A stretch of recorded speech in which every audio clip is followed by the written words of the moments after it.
ایران میں میزائل حملے کے دوران اسماعیل ہانیہ کی شہادت عالمی سیاسی منظرنامے کو آنے والے دنوں میں کس حد تک متاثر کر سکتی ہے؟ نہیں، عالمی سیاسی منظرنامہ بھی تب اس سے کافی متاثر ہوگا اور خطے کا منظرنامہ اس سے کافی متاثر ہو سکتا ہے، جس میں پاکستان جیسے ملک ظاہر ہے وہ بھی اس سے افیکٹڈ ہوں گے۔ اور یہ میں کیوں کہہ رہا ہوں؟ یہ اس لیے کہا جا رہا ہے کہ نتن یاہو نے آج ہی بیان دیا ہے، اپنے قوم کے لیے ایک پیغام دیا ہے کہ پوری قوم الرٹ رہے، کیونکہ انہیں مشکل وقت دیکھنا پڑے گا۔ اور ساتھ ہی امریکہ نے کوئی اپنے مزید بحری بیڑوں کا رخ، اپنے 12 بحری بیڑوں کا رخ موڑ دیا ہے مڈل ایسٹ کی طرف اور میڈیٹرینین کی طرف۔ اس کا مطلب یہ ہے کہ اس کو جسے کہا جائے نا، جیسے ایک شکنجے میں بند کرنے والی بات، کہ ایک طرف مڈل ایسٹ میں بحری بیڑے اور دوسری طرف گلف اسٹیٹ میں، تاکہ ریڈ سی سائڈ سے اور اسٹیٹ آف ہارموز سائڈ سے بھی کنٹرول کیا جا سکے ایران کے کسی قسم کی انٹرونشن کو، اور ساتھ میں اگر ایران کے جو پراکسیز ہیں، جیسے ہوتی ہو گئے، حماس ہو گئے، یا حزب اللہ ہو گیا، یا ملیشیا سیریا کے ہو گئے، یا ملیشیا عراق کے ہو گئے، اگر وہاں سے وہ کوئی حملہ کرتے ہیں تو اس کو سیپریٹ ایران کو کر کے اس سے ڈیل کیا جا سکے۔ تو یہ ان کی کوئی اسٹریٹجی اور ٹیکٹکس معلوم ہوتی ہے۔ اب دیکھنا یہ ہے کہ پچھلے 20 برسوں میں ایران نے اپنی پراکسی کو اتنا مضبوط کر لیا ہے، جن کا میں نے ابھی ذکر کیا آپ سے، اور اس کے علاوہ اسپلنٹر سیل بھی ہیں، کہ وہ پراکسیز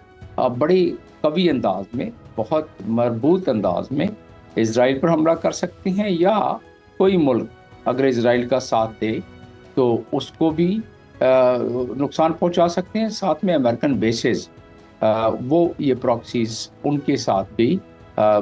یقیناً اس پہ بھی یہ افیکٹ کر سکتی ہیں اور حملہ کر سکتے ہیں۔ تو اسرائیل اس وقت چاہتا کیا ہے؟ اسرائیل نے جو ایڈوانٹیج لینا تھا وہ لے رہا ہے، اور مزید جب تک کہ بقول اسرائیل کے پرائم منسٹر کے کہ جب تک ان کا پورا مقصد حاصل نہیں ہو جائے گا، اور پورا مقصد ان کا وہی ہے جو لابی نے، یا جو 1896 سے لے کے اور اب تک گریٹر اسرائیل کا کانسیپٹ ہے، اس کو آگے لے کے کرنے والی بات ہے۔ اچھا، کیا امریکہ اسرائیلی قیادت کے غزہ کی لڑائی کو توسیع دینے کے عزائم سے باخبر ہے؟ اور موجودہ امریکی قیادت کیا غزہ جنگ کا حصہ بننے سے گریزاں ہے یا اس پر آمادہ؟ بالکل پکا گریزاں ہے، اور موجودہ ایڈمنسٹریشن کو پتہ ہے کہ اس کے نتائج کیا ہو سکتے ہیں، اور وہ نہیں چاہتا کہ ایران کو بیچ میں ابھی لایا جائے اس وقت تک کہ ایران ڈائریکٹ حملہ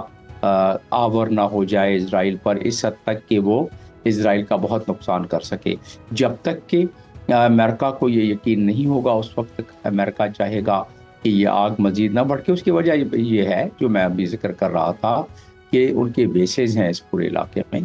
اور ان بیسز کی وجہ سے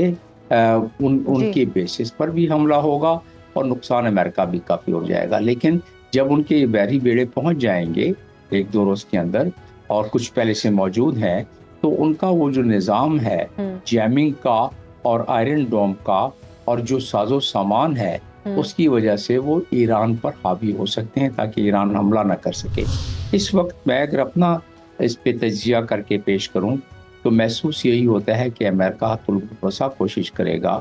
کہ کسی طریقے سے یہ آگ پھیلے نہ، اور یہ ایسکلیٹ نہ ہو، اور حماس بھی نیست و نابود ہو جائیں، جو اسرائیل چاہتا ہے، اور اسرائیل کے پیچھے وہ کھڑے ہو جائیں۔ ان کا اس وقت تک تو مقصد یہی ہے، اور حزب اللہ کو وہ چاہتے ہیں کہ بس جتنے اس نے میزائل داغ لیے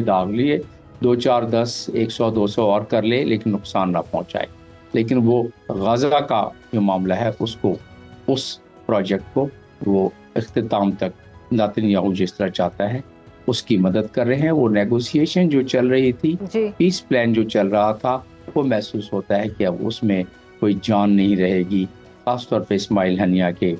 اس اسیسینیشن کے بعد۔ ڈاکٹر جمیل صاحب، اسماعیل ہانیہ کی شہادت پر عرب ملکوں کی جانب سے ابھی تک واضح موقف سامنے نہیں آیا۔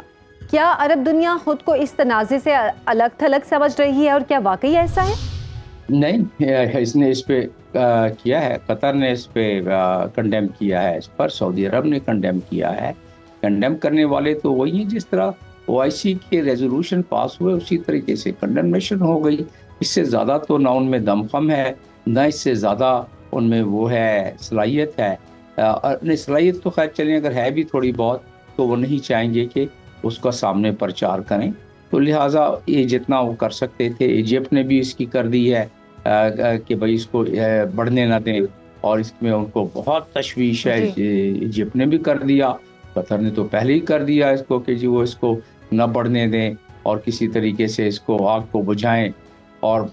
یونائٹڈ نیشنز تو خیر ہے ہی ہے، باقی تو ہیں اپنے، لیکن مڈل ایسٹ کی 2-3 کنٹریز ہیں، باقیوں میں اتنی سخت ہی نہیں ہے. آپ نے OIC کے ریزولوشنز پڑھ لے اس معاملے میں، تو جیسے OIC کے ریزولوشن بڑے کمزور قسم کے تھے، اسی طریقے سے بیان بھی بڑے کمزور قسم کے ہیں. OIC کی بنیاد تو اسی لیے رکھی گئی تھی، اور اس کے پہلے ہی پریمبل میں دیا ہوا ہے کہ فلسطین کے کاز کو یہ OIC آگے لے کے چلے گی. تو فلسطین کے کاز کو تو وہ بلانا چاہتے ہیں، اس لیے کہ اس میں وہ ایکشن نہ بائی لیٹرل سینکشن لگانا چاہتے ہیں، نہ ایز اے بلاک کوئی اور اقدام کرنا چاہتے ہیں، نہ ہی وہ جو 40 ممالک کی انہوں نے فوج وہاں اکٹھا کی ہوئی ہے، ہمارے سالار کو لے کے، پرانے سپہ سالار کو اس کی کمانڈ دے کے، جتنی کمانڈ ان کے پاس ہے اگر چنے مان لیتے ہیں کہ ہے، تو اس کو لے کے بھی بیٹھے ہوئے ہیں. وہ استعمال یہاں تو ہو نہیں سکتی، اس کا مقصد تو کچھ اور ہے. تو لہٰذا جو فلسطینی ہیں ان کی مظلومیت اور ان پہ جو بربریت ہے اس میں کمی آتے میں دیکھ نہیں رہا ہوں. جی اچھا، کیا آپ نہیں سمجھتے کہ اگر عالمی اداروں اور بڑی قوتوں نے اپنا کردار ادا نہ کیا تو موجودہ صورتحال میں مشرق وسطیٰ تیسری عالمی جنگ کا میدان بن جائے گا؟ تیسری عالمی جنگ تو ہر ایک کی اتفاق کوشش یہی ہوگی کہ کنونشنل جنگ تک اس کو رکھے. تیسری عالمی جنگ کا مطلب ہے کہ پوری دنیا کا فنا ہو جانا، کیونکہ جب بھی اگر کوئی بھی ایٹم بم چلتا ہے، میں ایک نارمل سائز کے ایٹم بم کی بات کر رہا ہوں، تو فضا میں وہ تقریباً 50 سے 60